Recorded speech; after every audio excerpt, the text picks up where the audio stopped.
We want to welcome Dominic Boucher from Avalanche, Quebec. And Dominic, I saw your presentation flash up, and I'll just stay with you until you're ready. Do you have a webcam as well, Dominic? Yes, I do. Ah, there you are.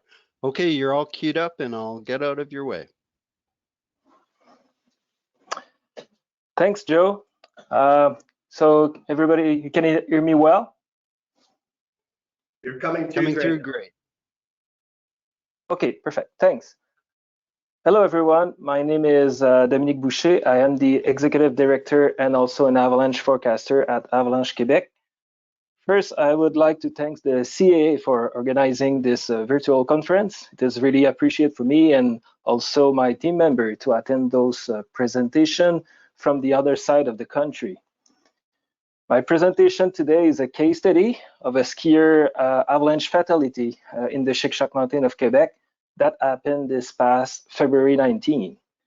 This story is about a group of 4 skiers who triggered size 2.5 slab avalanche, which caught 3 and completely buried 2 of them. This is the 3rd avalanche fatality in the Chic-Choc since 2000 and the 16th in the province of Quebec over the same period.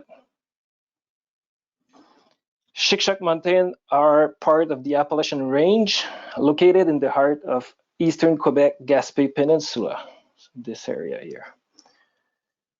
Mines Madeleine is a popular remote backcountry skiing area with a hut located 12 kilometers away from the highway. So you see the area here and the highway here.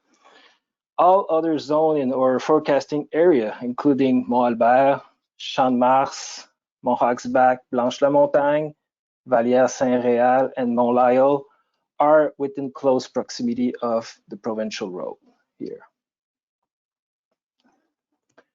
In this presentation, we will review snowpack and terrain condition, as well as some human behavior involved in this accident.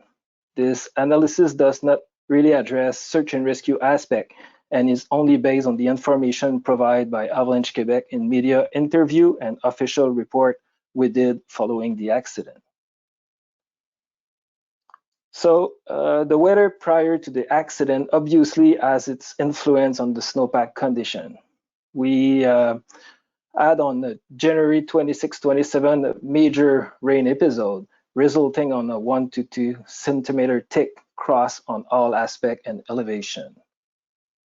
Following that, we had about 60 cm of new snow in the valley, and for sure even more at higher elevation, with wind from all directions. On February 19, the day of the accident, we woke up with 18 centimeters of new snow in the valley and about 30 centimeters of new snow at Mines Madeleine hut. We also record extreme southerly wind, average 120 kilometers per hour and gusting at 175. The avalanche forecast issue at 6 p.m. the night before called for 10 to 15 cm storm coming overnight with extreme southwest wind. This resulted in the increase of the avalanche danger to considerable in the alpine and at tree line for the day of the accident, and it was related to a slab avalanche problem mainly located on southeast, east, and northeast aspect and in cross-loaded area at tree line. The PM workflow following Avalanche Quebec field trip the day before the accident report that we observe a series of wind slab of variable density above the January 26-27 cross. We also observe some facet developing around this cross in isolated area.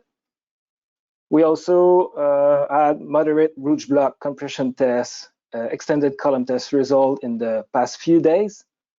And we were expecting new wind slab to develop overnight with 10 to 15 cm snowfall and extreme southerly wind. But there was a lot of uncertainty because related to the forecasted precipitation. Now let's move on to the slope analysis. From the Chic-Choc guidebook and mobile application, the information about Joe-Louis Run available to the user specify. It is in the 8th challenging terrain zone. It is an advanced run, north-facing aspect, exposed to dominant wind and rated as a must-do in the Chic-Choc. It is a 500-meter long run with 350-meter vertical drop. So quite interesting run, but pretty remote and difficult to access. A more detailed slope analysis of the Joe Louis run points out that it is actually north aspect slope. The starting zone is mostly a tree line with a small section of alpine at the top, here, this area. It is a convex roll, 35 to 40 degrees steep. There is a large summit alpine plateau that promote intense loading of snow by southerly wind. You can see the plateau all around here. Also, there are some scattered trees that act more as weak point rather than anchor. And the track zone is a ravine shaping a terrain trap.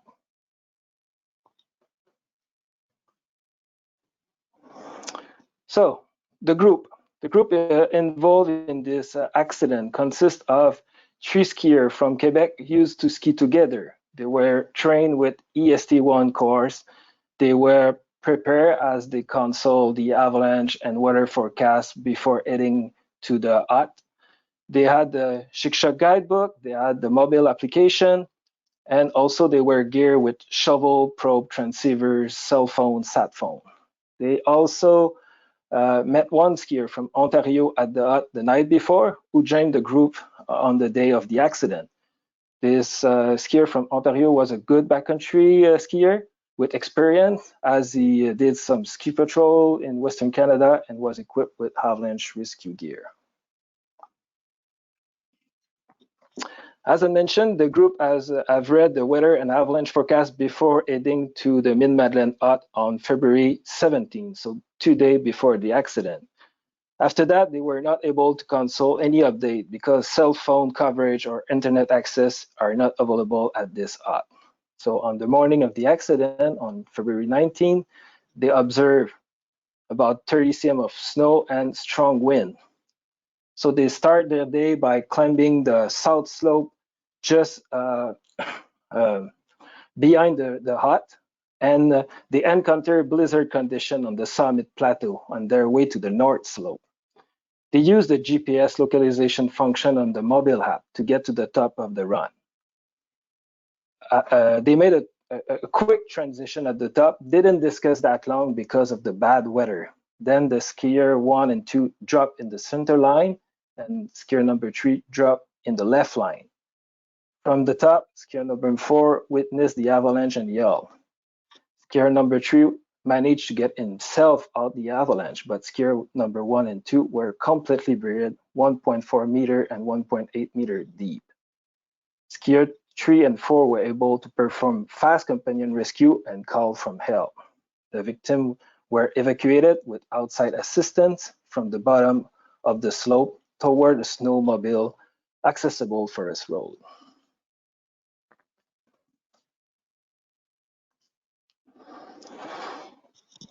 The accident happened at 10:30 a.m. It was triggered on a convex roll on north-northeast aspect slope. It involved a series of wind slabs above a melt freeze cross combo. The crown was 0.5 to 2 meter thick. The avalanche itself was 100 meter large and ran for 400 meter. It was an estimated size of 2.5. The group was able to perform fast companion rescue, and the first victim was found hypothermic, and the second victim was found pulseless. Ski Chic-Choc guide operating in this area that day were the first to reach the group from the top of the run. This is when they took this picture of the fracture line. They managed to help the group to get organized and start the evacuation of the pulseless victim with the help of the rest of the group. Additional organized rescue, including park staff, police officer, firefighter, made their way from the bottom of the slope to help with the evacuation. Fortunately, everybody was out of the field before dark. Following interview with group member, It's clear that human behavior affecting decision-making have contributed to this accident. Amongst them, key elements identified by group member include that the group has accepted a new partner for this outing, and maybe this has changed the dynamic of the group for that day. They were actually expecting small avalanche, but nothing large enough to bury a skier in Quebec mountain. The stormy condition rushed their decision making on the summit plateau, and overall, this seems to have underestimated the condition, terrain, and snowpack. That's all I have. I would like to thank the victim for collaborating to share their experience and story, Ski Shiksha Guide for their initial response on the rescue, Avalanche Quebec field team Jacob and Jean-François for collecting the data the next day by -30 Celsius, CEPAC staff, police officer, firefighter, paramedic for their support to the evacuation effort, and also Avalanche Quebec forecasting team, Laurie and Julie, for preparing the accident report, case study analysis, and this presentation. So, thank you. Hi, Dominic. Wow, what a presentation. I think some of our questioners will be getting ready very quickly. But I guess one question I have is cold. I think you said -30. Is that correct? Yeah. The day after the accident was -30 with a lot of wind. So we were able to send people to get some basic data, but we're not able to complete full details, fracture line profile and stuff like that. It was a really, really cold day here in the Shiksha. Yeah. Oh, I bet. I see that we have one questioner in the queue, and I'll turn it over to you, Brent, to manage the questioners. Yeah, we have a question from Matt McDonald. Hello, Dominic. Thank you for the great presentation. Interesting Hello, Matt. event. I'm just curious, the weather leading up to the event, was it not totally forecasted? Like, it seems like they got more snow than expected. Is that one of the main factors, I guess?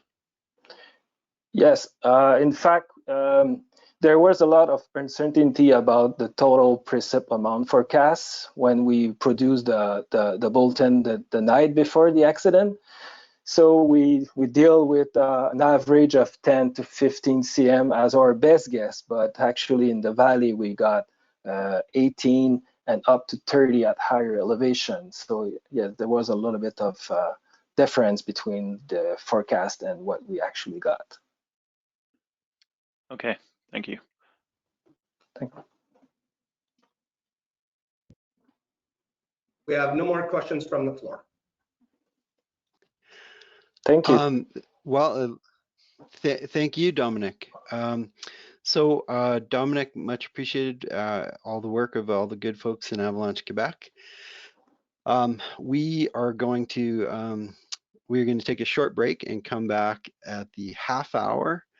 That will be 11:30 Pacific time, and please do what you need to do for 15 minutes. It's a slightly longer break than usual, and we'll see you back here at the half hour. Thanks, everyone. See you soon.